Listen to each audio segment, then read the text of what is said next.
Nós sabemos que o ser humano tem 3 dimensões: a dimensão física, a dimensão psíquica e a dimensão espiritual.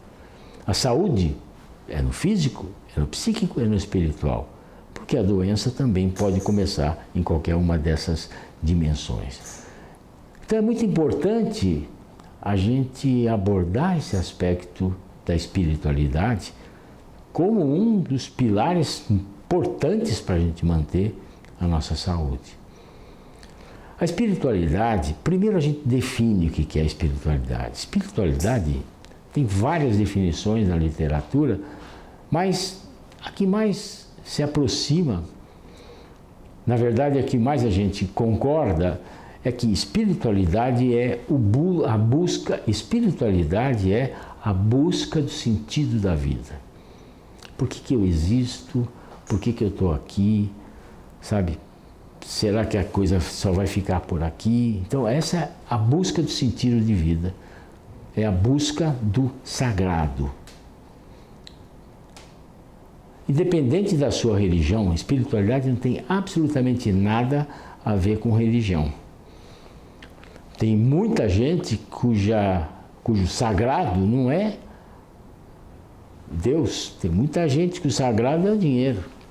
Tem muita gente que o sagrado é um Deus de barro, sabe, que é efêmero, que passa e acaba.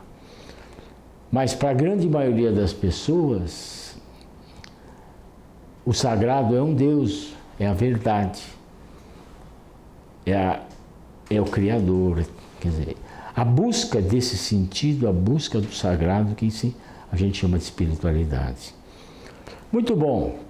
Como é que eu vou medir isso na pesquisa médica, né? Como é que eu vou saber se a pessoa tem espiritualidade ou não tem? Né? Porque tem vários estudos mostrando que as pessoas que têm religião, que têm religiosidade, que têm espiritualidade, elas têm uma qualidade de vida melhor, têm menos infarto, têm a pressão arterial controlada, né? Mas como é que eu vou saber nesse estudo? Como é que eu vou saber se quem tem espiritualidade ou não? Então existe uma outra coisa, um outro dado, né, um outro parâmetro que chama-se religiosidade. Então, religiosidade é a religião. A religião é uma ferramenta para a gente buscar o sagrado. Então, é uma série de princípios, de ritos, rituais, tá, em busca do sagrado. Então, o que acontece? Os autores que começaram a estudar esse aspecto da espiritualidade, isso começou por volta de 1999, 2000, que eu também comecei a me envolver nesse assunto e buscando os estudos que existiam, né? Porque aí você vai perguntar, como é que você começou a pensar nisso?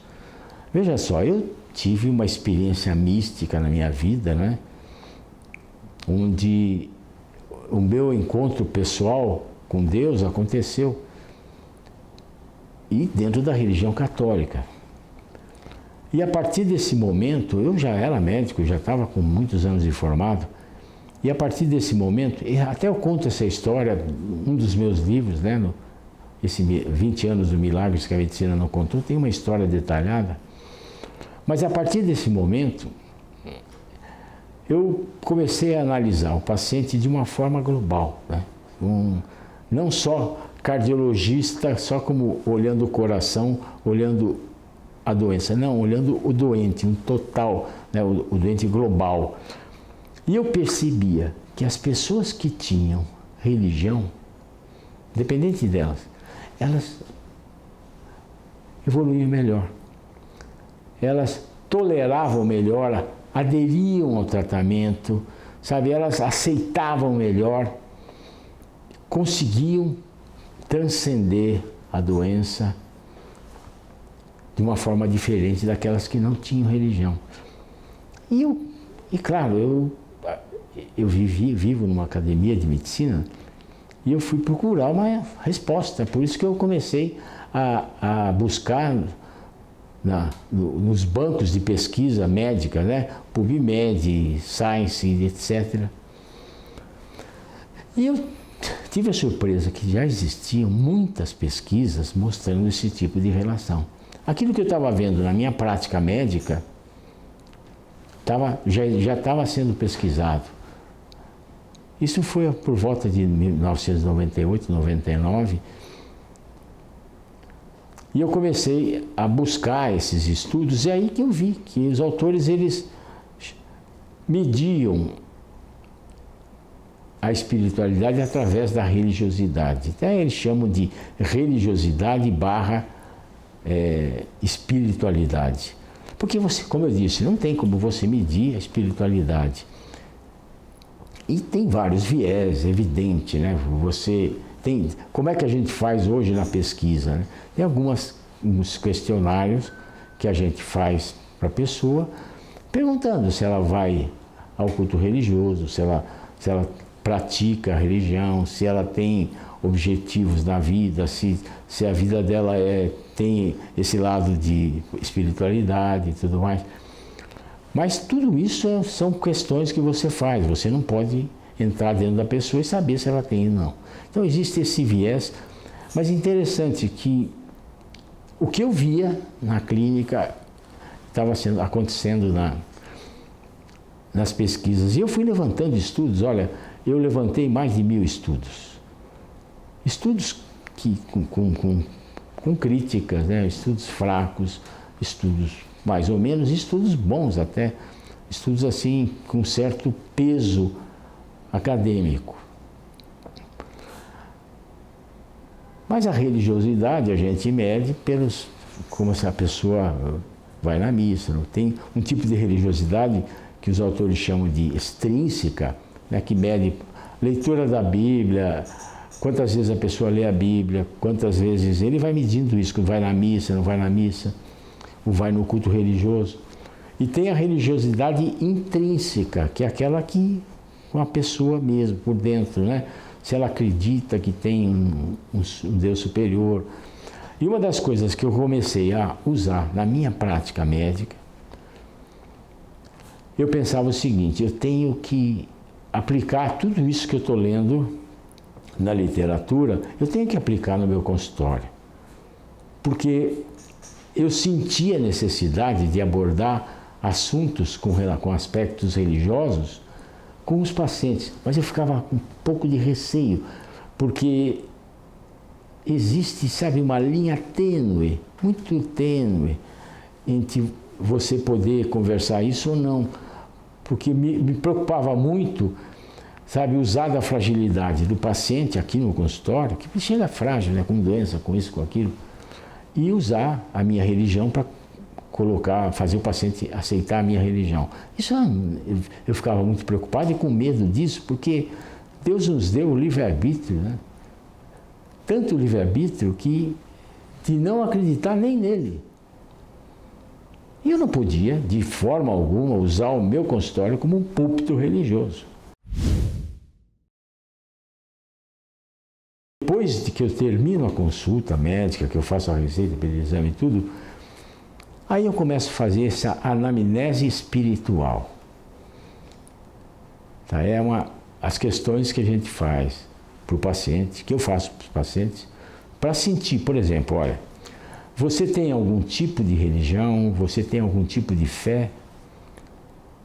Teve um paciente que falou para mim: não, doutor, eu não acredito em nada, sou materialista. Parou a conversa, não vou continuar, de jeito nenhum. E outra coisa, eu também não vou entrar em questões religiosas, polêmicas, de forma alguma. Que eu quero que aquela conversa acrescente a minha consulta, não divida. Segundo lugar, bom, se você tem fé, como é que você pratica a sua fé? Você vai ao culto religioso? Aí eu pergunto: você tem algum tipo de... Você tem religião? Qual é o tipo de religião? Não, eu sou crente, sou evangélico, sou isso, sou aquilo. E é importante o profissional entender um pouco isso, porque às vezes ele vai falar para você que ele é muçulmano. Você pensa que não tem gente aqui que vem, que é muçulmano? Então você tem que saber que o muçulmano tem um período do ano que eles fazem o Ramadã, que é o jejum que eles fazem o dia inteiro. Então você precisa saber, se o paciente é diabético, você precisa entender, né, que ele vai ficar o dia inteirinho sem comer, então você tem que manipular direito a medicação. Então, é por isso que a gente pergunta a religião da pessoa, e mesmo na entrada, quando a pessoa vai preencher a ficha, pergunta a religião. Tem outras religiões que não permitem que faça transfusão de sangue. Eu já tive todos esses detalhes da minha vida profissional. Muito bom, depois disso, o jeito de falar religião, ele fala como é que pratica, aí eu pergunto, você acredita que a fé pode melhorar a evolução da sua doença? Geralmente a pessoa, sim. Depois uma pergunta que eu faço, você gostaria de falar da sua espiritualidade comigo? Quer dizer, aí você abre realmente, essa pergunta abre a consulta, sabe? Muitas coisas que o paciente não fala no normal, na consulta até a terminar a receita, nesse momento ele abre o coração. E olha, eu tenho tido respostas impressionantes com isso. Claro que quando você abre essa porta, realmente a consulta demora muito mais, né? Mas eu já tenho particularmente, sabe, organizado nesse sentido. Mas é impressionante como Deus usa a gente, né? Usa o médico, né? O médico é instrumento de Deus, a gente precisa deixar ser usado.